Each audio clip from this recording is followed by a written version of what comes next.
ஒரு பெரிய நினைவு மண்டபம். அதுக்கு முன்னாடி ஒரு அப்பாவும் பிள்ளையும் நின்றுகிட்டு இருக்கிறாங்க. அந்த வழியா போறவங்க வர்றவங்க எல்லாம் அந்த இடத்துல நின்று அது என்ன மண்டபம் அப்படின்னு விசாரிக்க ஆரம்பிச்சாங்க.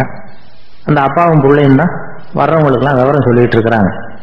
அதாவது இந்த இடத்துல ஒரு பெரிய மகான் சமாதி ஆயிருக்கார், அவர் சமாதியான இடத்துல இந்த நினைவு மண்டபத்தை கட்டியிருக்கிறோம் அப்படின்னாங்க. ஊரு பூரா இந்த செய்தி பரவிச்சு. நிறைய பேர் அந்த இடத்தை தேடி வர ஆரம்பிச்சாங்க. இங்க வந்து கொஞ்ச நேரம் உட்காந்துட்டு போனா மனசுக்கு ஒரு நிம்மதி கிடைக்குது அப்படின்னாங்க. அங்க இருந்த உண்டியல்ல நிறைய காசு போட்டுட்டு போறாங்க.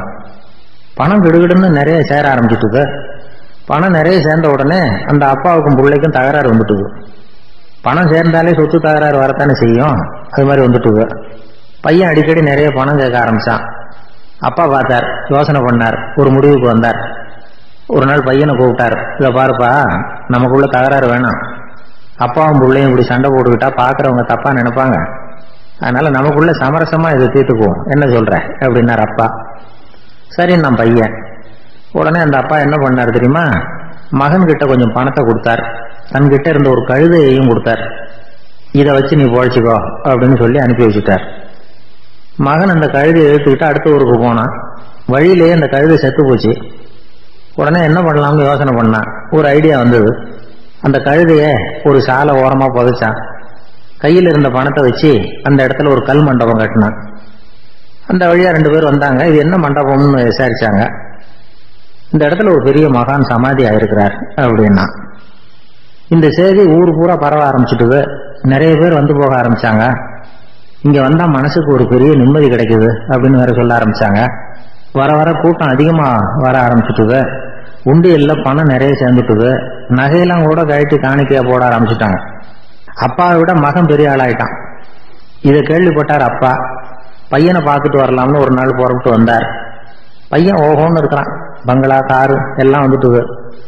எப்படிடா இந்த அளவுக்கு ஆனே அப்படின்னு விசாரிச்சார்.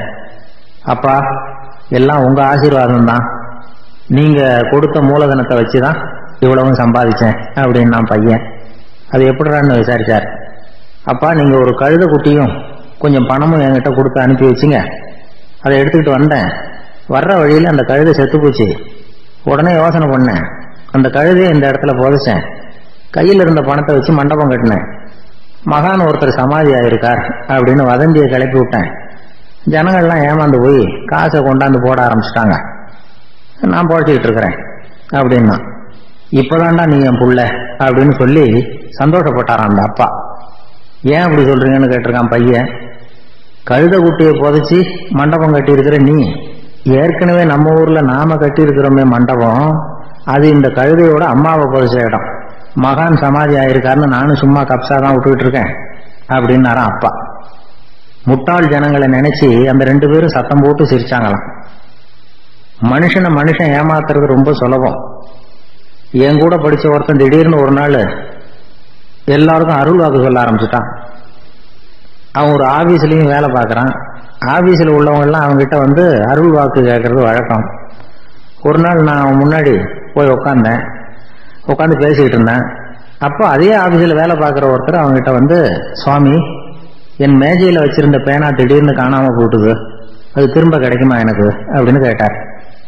இவன் கண்ணை உருட்டி பார்த்துட்டு, அது உனக்கு கிடைக்காது, புதுசா வேற ஒண்ணு வாங்கிக்கப்போ அப்படின்னா. சரின்னு அவர் போயிட்டார். அவர் போனதுக்கு அப்புறம் நான் மெதுவா இவனை பார்த்து, அது எப்படிடா அது உனக்கு கிடைக்காதுன்னு அவ்வளவு உறுதியா அவர்கிட்ட சொன்னேன் அப்படின்னு கேட்டேன். இவன் மெதுவா என் காதுகிட்ட வந்து, அந்த பேனாவை கிளப்புனதே நான் தான் அப்படிங்கிறான்.